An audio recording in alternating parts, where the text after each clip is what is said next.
Be brief but pointed. We have the opportunity to have Dr. Ben Carson here to speak for us tonight. As I said, after I'd heard his profession of faith and heard his declaration at the national conference, prayer conference, and then his books. 8 of them are available. His autobiography, Gifted Hands, a number of others. I've got this one right here. That is an astounding book, America the Beautiful. Now, notice the hair wasn't quite as gray as it is now. Some things must have transpired in between. 4 of his 8 books have been co-authored with his dear, lovely wife, and unbelievably talented and insightful. I've had some wonderful conversation with her. Would y'all join me, first of all, in giving a wonderful welcome to Miss Candy Carson? Would you please stand?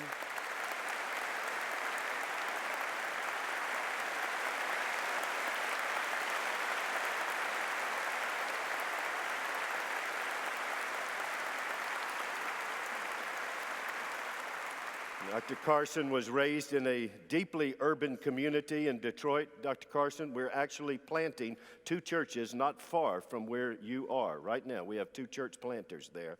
And he was raised there. His mother, single mother, most of his childhood, only had a 3rd grade education. I hope I'm not robbing one of your stories, which I love, which she made him read every day, and he would read to her, not knowing she couldn't read. She didn't let him know that, but he made him read, and it, of course, set him with a thirst for knowledge. He went to Yale, he went to Michigan. If you can't get to Alabama or Auburn, those are pretty good schools. And he then went, of course, to Johns Hopkins for his residency, then became the director of the pediatric neurosurgery, Johns Hopkins Children's Clinic for 29 years. I think it was 15,000+ surgeries. He blazed trails, particularly I was reading some of them in the various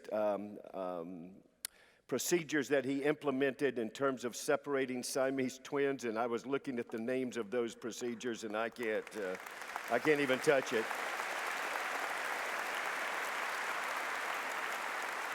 2001, he was named as one of the 89 living legends in America. 2008, the highest civilian award. 2008, he received the Presidential Medal of Freedom.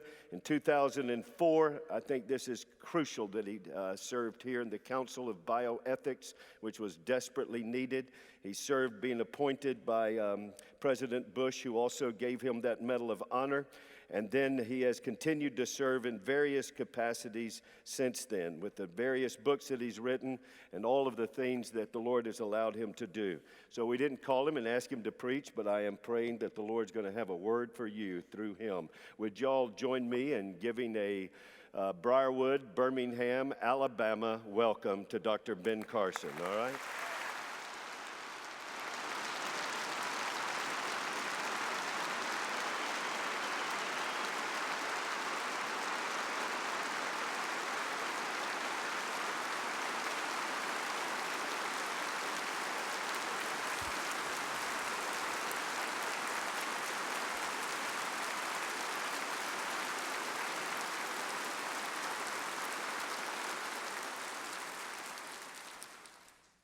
Thank you very much.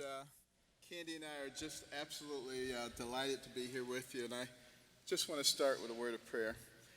Kind Father in heaven, thank you for the opportunity to be in your house of worship, and we ask that your Spirit would be here with us, and let the words that are spoken be yours and not mine. In Jesus' name, amen. Well, thank you for this kind invitation. So happy to be here with Dr. Reeder and all of you on this occasion.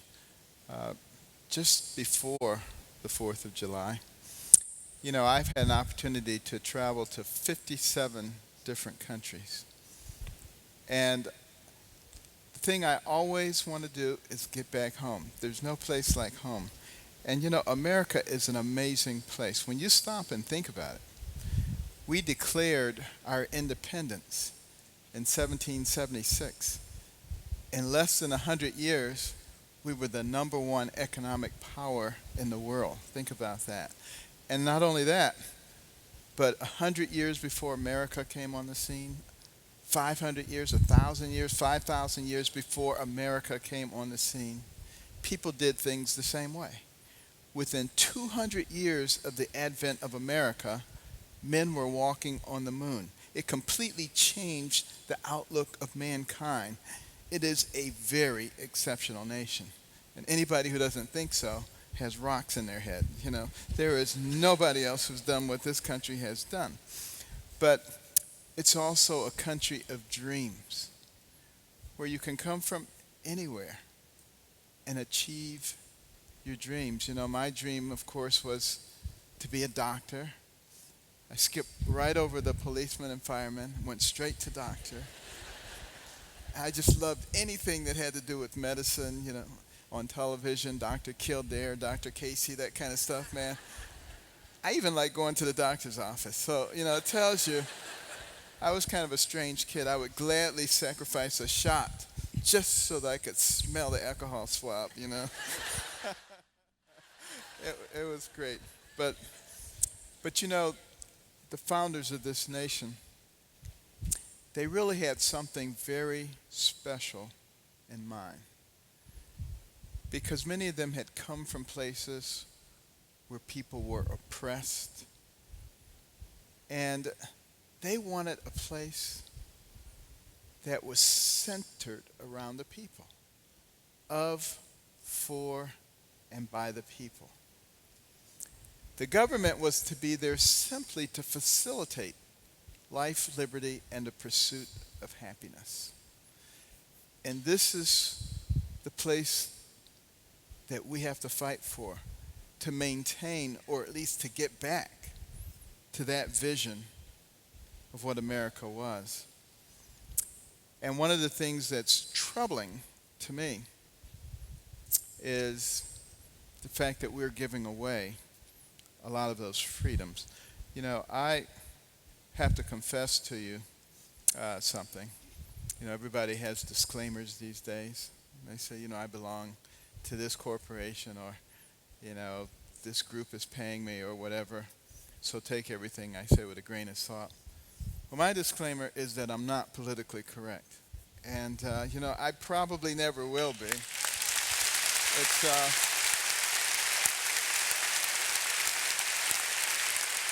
because when I think about our founders, they fought. And all those patriots, they fought and died so that we could have freedom of speech and freedom of expression. And I think they would turn over in their grave if they saw us kowtowing to the PC police. People telling us what we can say and what we can't say, and what we can do and how we have to live and what we can eat and where we can go. Give me a break. This is America. And, you know, I think it's time for people to stand up again.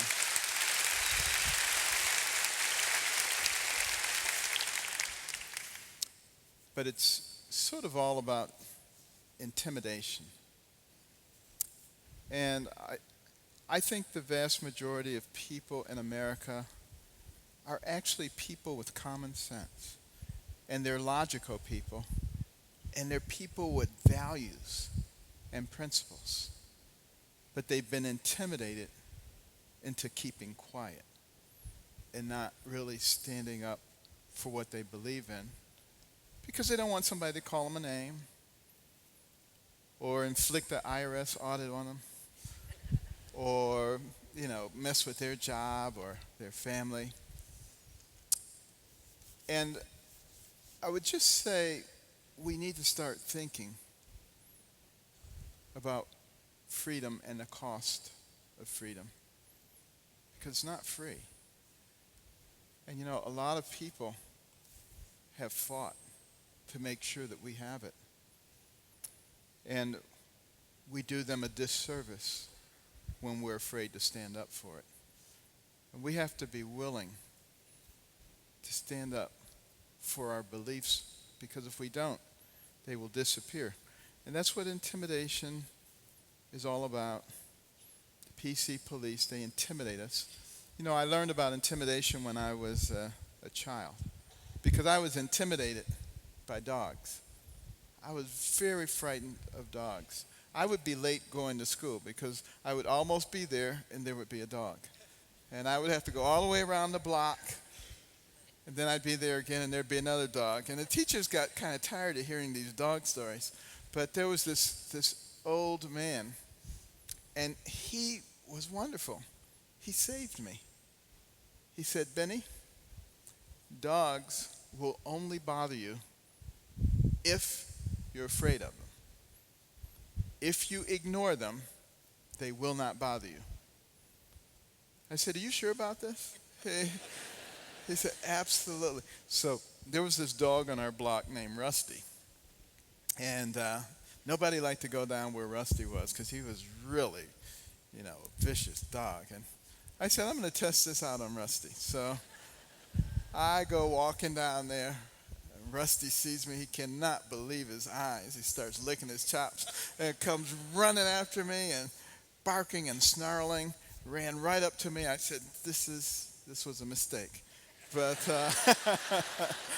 he went right up to my leg and sniffed it, then turned around, went back to the porch. The next day, he just barked at me from the porch. The next day, he just looked at me. The next day, he didn't even bother to look at me because it wasn't worth his while. I wasn't afraid of him. He just laid there. But that's what happens. They try to intimidate us.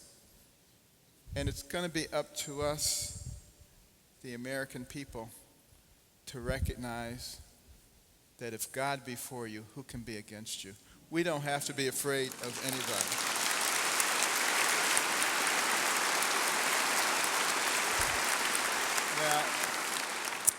Now, my mother was a very interesting person. And by the way, thank you to all of you who've been praying for my mother. On the day I made my announcement, we actually went down to Texas where she is to say our final goodbyes. And everybody started praying for my mother. She was on her deathbed. And, she just perked right back up. And now she's she's back with us again. So, the Lord is good. The Lord is good.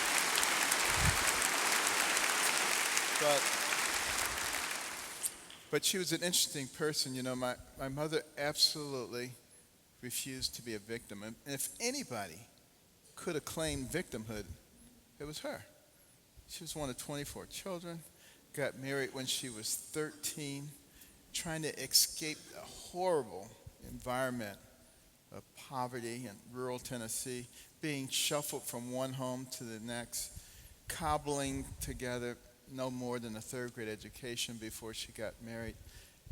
And they moved to Detroit, and she discovered her husband was a bigamist, and that, of course, occasioned a divorce. And she only had the third-grade education and the job of trying to raise us by herself. And with all of that, she never felt sorry for herself, which was a good thing. The problem is she never felt sorry for us either. So there was never any excuse that we could give that was good enough. She would always say, do you have a brain? And if the answer was yes, then you could have thought your way out of it. It really doesn't matter what John or Mary or Susan or Richard or anybody else did or said.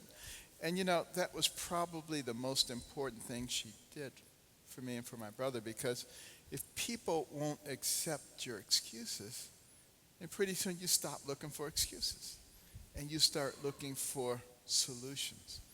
And successful people are people who find solutions, who accept responsibility, who aren't always blaming somebody else for everything, but who look for a way to fix it. And that is such an important concept that we have to keep in mind. But, the good thing also is my mother was very observant. And she looked around her and she figured out what was going on based on what she was saying. She was very disappointed that my brother and I were not very good students. And she recognized, because she was a domestic, she cleaned other people's houses. And they were nice houses. And she noticed that, they didn't watch TV all day. they did a lot of reading, and she just prayed and asked God to give her the wisdom to know what to do to get her sons to understand the importance of education. And you know, that's the nice thing about God. You don't have to have a PhD to talk to him. You just have to have faith. And she had the faith that he would give her the wisdom, and he did. My brother and I wasn't convinced that it was wise, but it was. You know, turning off the TV and making us read books and giving her written book reports that she couldn't read, you know. But, you know, I really didn't like that very much. But as I started reading those books, and back in those days, you had to do what your parents told you. People are always saying, you know, why did you do it? You had to do it back in those days. There was no social psychologist saying, let the kid express themselves. So, you know, but, you know, as I was...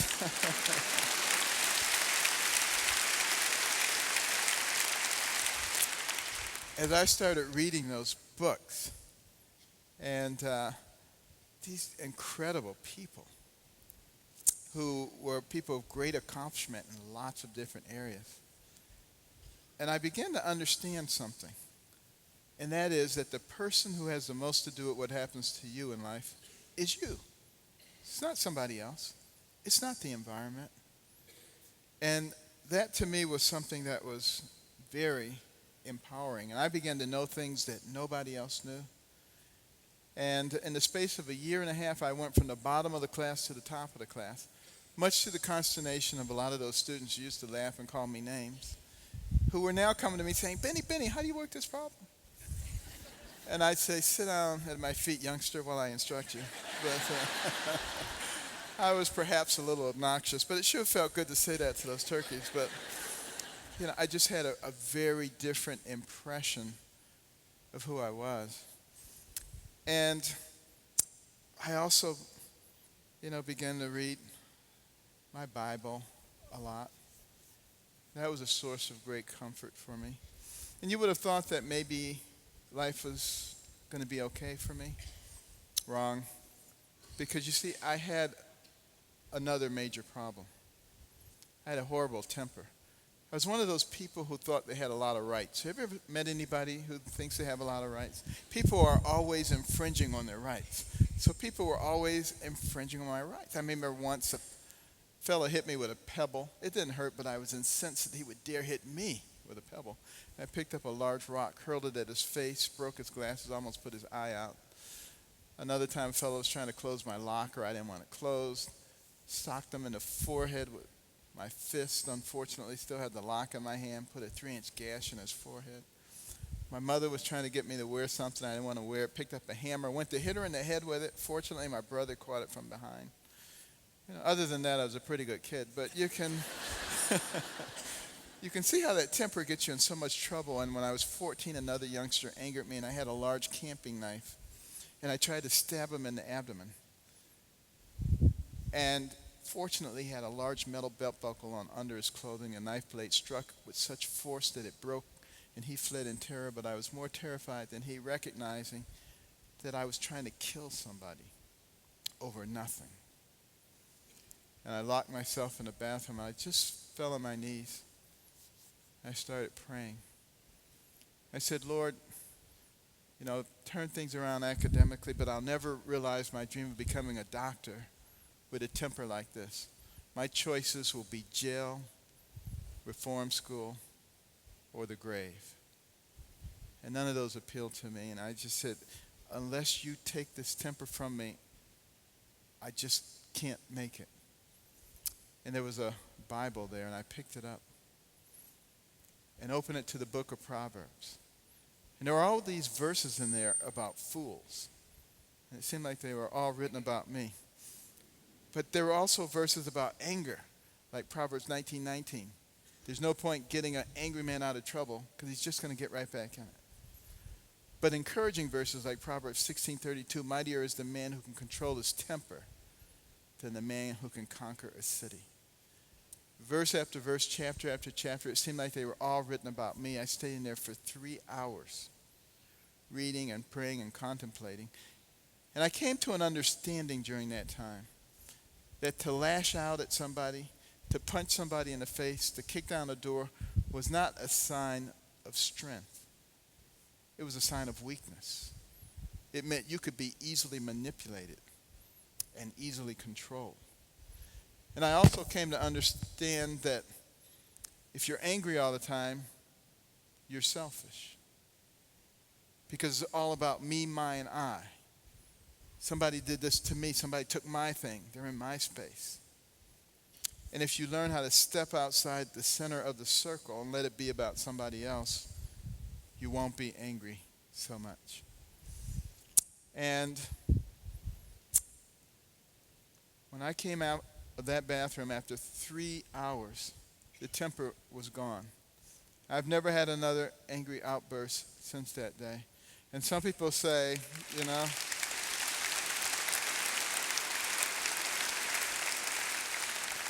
some people say you just learn how to hide it. But I got to tell you something. When God fixes a problem, he doesn't just do a paint job. He fixes it from the inside. And we can always count on him. And that's one of the reasons that it is so important for us as a nation to return to God and not let ourselves be driven away from him by the secular progressive movement. They want God out of our lives. I remember some years ago, some lawyers came to Candy and me and they said, you cannot put your Think Big banners up in a public school because each one of those letters means something special. The T for talent, the H for honesty, the I for insight, the N for nice, the K for knowledge, the B for books, the second I for in-depth learning, and the G for God. That was the problem. You can't put that up in a public school. It violates the First Amendment, they said. There can be no government support of religious expression. Well, I reminded them that it also says there can be no government suppression of religious expression. So we had a rather vigorous argument. And I suggested that we resolve it at the level of the Supreme Court, which seemed like a bold and reckless statement, but it really wasn't, because I knew the very next week I was going to the Supreme Court to receive the Jefferson Award. So I figured I would ask while I was there, and I did. And Sandra Day O'Connor said, of course that was no violation. Of course you could put that up in a public school. And the real problem is we back down too easily. That's the problem. We give up and we let them take over.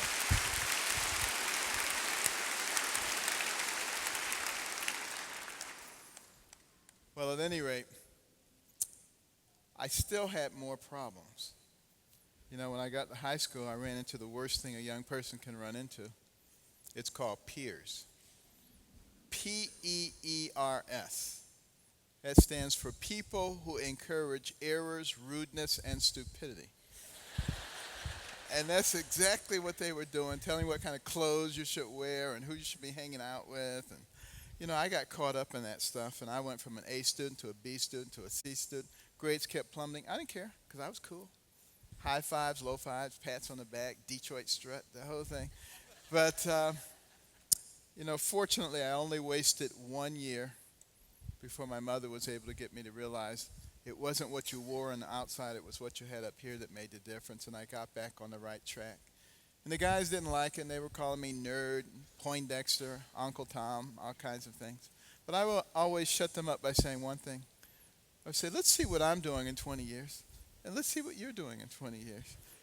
And they must have believed me because when I graduated from high school, they all voted me most likely to succeed, which means they knew they were too lazy and trifling to do it themselves. But, when I did get back on the right track, I had a specific goal in mind. I wanted to be a contestant on my favorite television program, which was GE College Bowl. Anybody remember GE College Bowl? Oh, yeah, there's a bunch of old people. Okay. This was my favorite program. It came on every Sunday, 6 o'clock. 2 teams, 4 contestants on each team. They would ask questions about science, math, history, geography. I was really good in all that stuff. but they would also ask about classical music and classical art.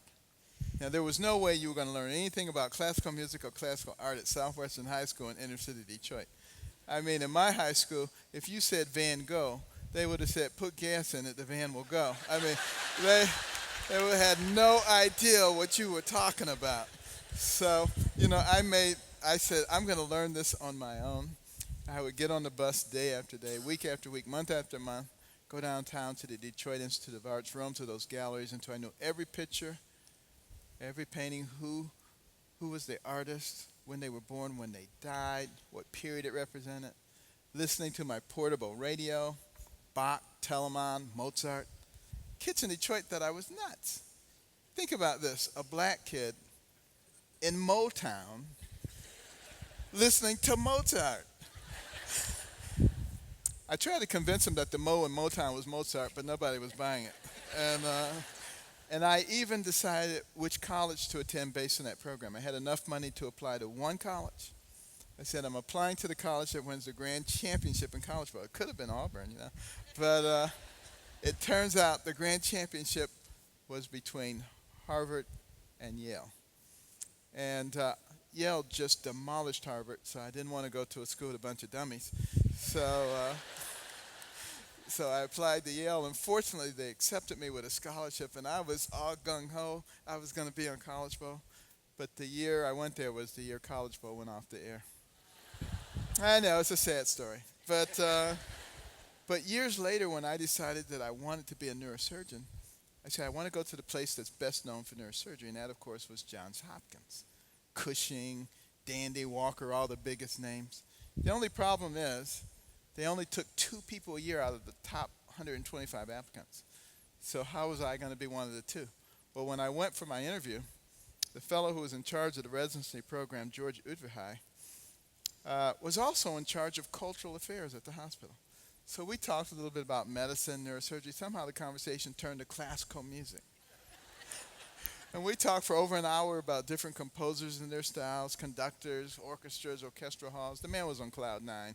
There was no way he wasn't taking me in the program because he had to have somebody to discuss these things with. And I always tell young people that story because I want them to know there's no such thing as useless knowledge.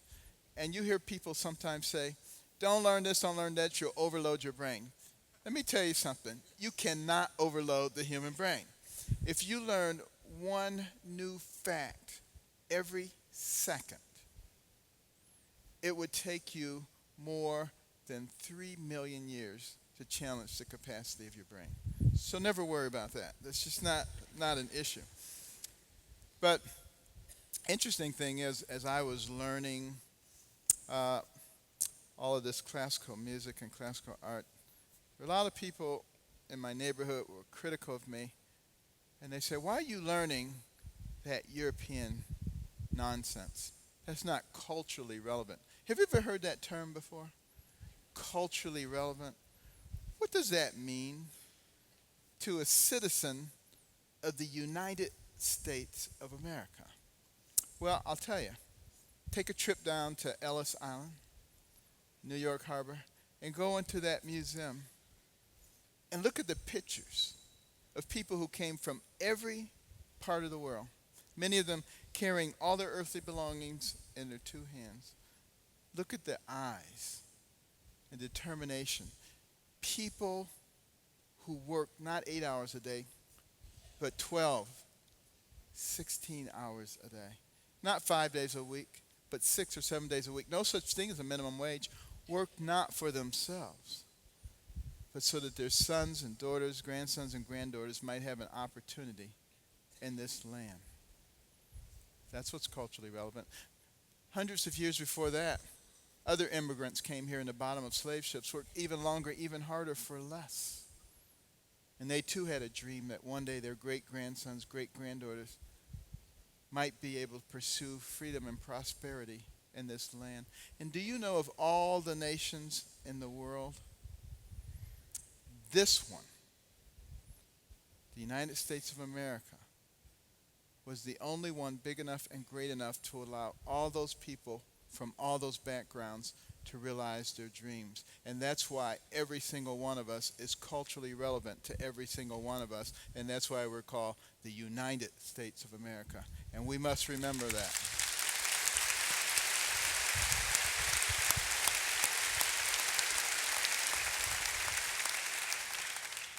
And we shouldn't listen to the purveyors of division. There are those out there who want to divide America. And hence you have a war on women, and you have race wars, any opportunity to create a racial conflict. And we have income wars, always keep class warfare on the front burner.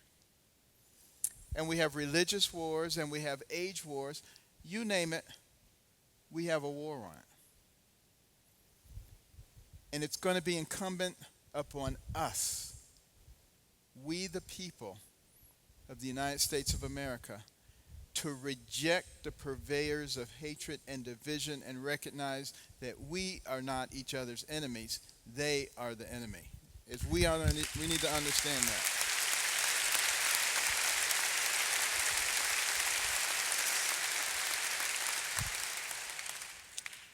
Well, recognizing all these things were going well for me. I was at Yale, and I remember we were sitting around the dinner table one day, and someone says, I'm afraid I'm not going to get into medical school. Everybody wanted to go to medical school back in those days. And the conversation ignited, and everybody was expressing their concerns about getting into medical school. And someone said, Carson, how come you're not worried about getting into medical school? And I said, well, I'm going to the University of Michigan. And they said, well, how do you know? You haven't even applied. And I said, my father owns it. Well, they were really impressed because, at Yale, a lot of people's fathers owned a lot of stuff, but the University of Michigan. But you see, they didn't know which father I was talking about. Because, see, my Heavenly Father owns not only the university, He owns the universe. And when you know that, you don't have to worry about anything. Isn't that a wonderful feeling? To know that the owner of the universe loves you,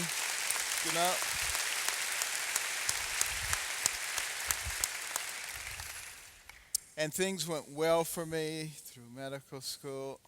And I found myself chief of pediatric neurosurgery at Johns Hopkins at age 33. And people would come from great distances to see Dr. Ben Carson, chief of pediatric neurosurgery. And I would walk in and they would say, when is Dr. Carson coming? But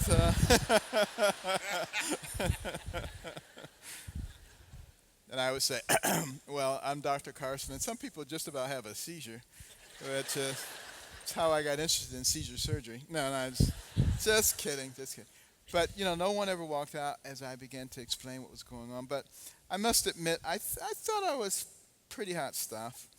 I had come out of the inner city of Detroit, gone to Yale, University of Michigan, and trained at Johns Hopkins, and now I was chief of pediatric neurosurgery at an age that most people aren't even finished their residency. And I was thinking I was hot stuff. And then this little kid came.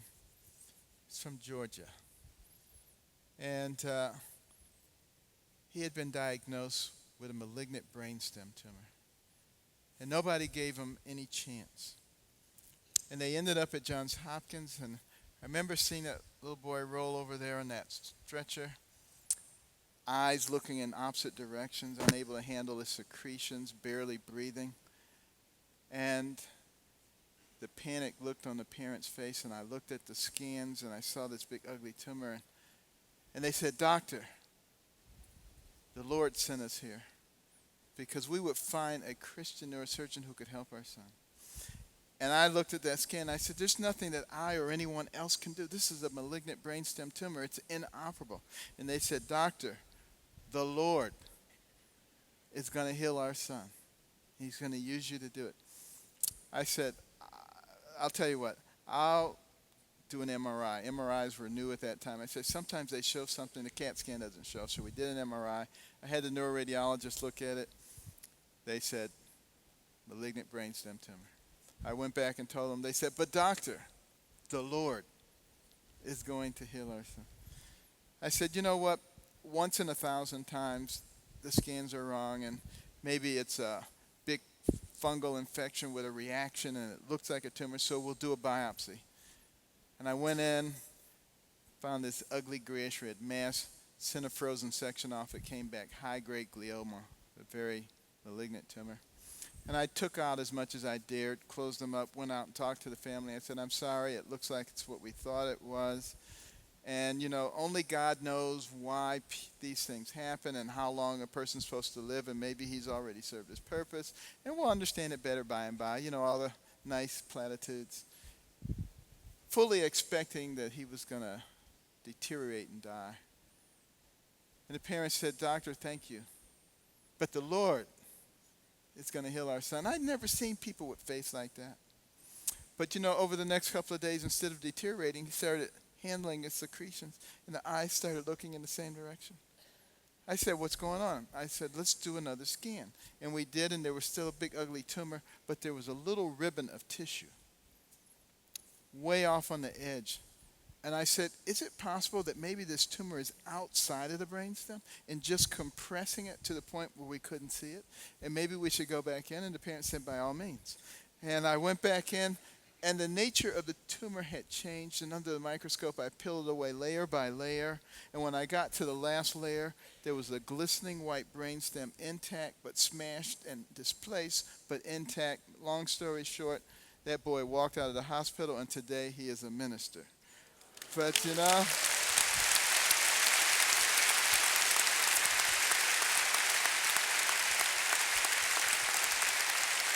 but interestingly enough, the oncologist involved in that case said, Ben, I've always been an atheist. I'm a believer now. But it was really for me because, you see, I thought I was doing all this stuff.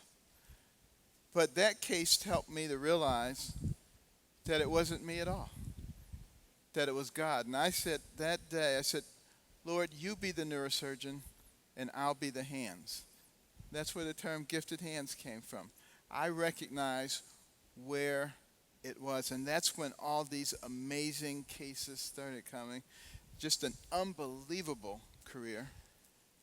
And it was by allowing the Lord to work through us. And the problem is, most people, when they experience a little bit of success, the head gets big.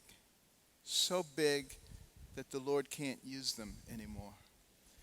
And he's always looking for people who recognize where the supreme authority is. And it all comes from him. And I'll tell you a secret about God before I close. He has a sense of humor. Bet you didn't know that, did you? I used to have this image of God as this old man with a long white beard and a powerful telescope who was always spying on you. But I'll tell you what, you know, the day that I was in the bathroom after that stabbing incident, that was the day I started reading from the book of Proverbs. And from that day until this day, I start every day and end every day reading from the book of Proverbs. Proverbs was written by Solomon. The Lord made my parents give me the middle name Solomon, knowing that I was going to have this affinity for the book of Proverbs. But even more interestingly than that, do you remember what Solomon did when he became the king of Israel that brought him great acclaim? 2 women came to him claiming to be the mother of the same baby. And what did he advocate? Divide the babies. That's when I became well known, when I divided babies that were connected together. So, I think the Lord has a sense of humor. You have to keep that in mind. But we need to return to God, because if we return to God as a nation, then we will have courage. And courage is what it takes to maintain freedom. You know, I think of D-Day in World War II.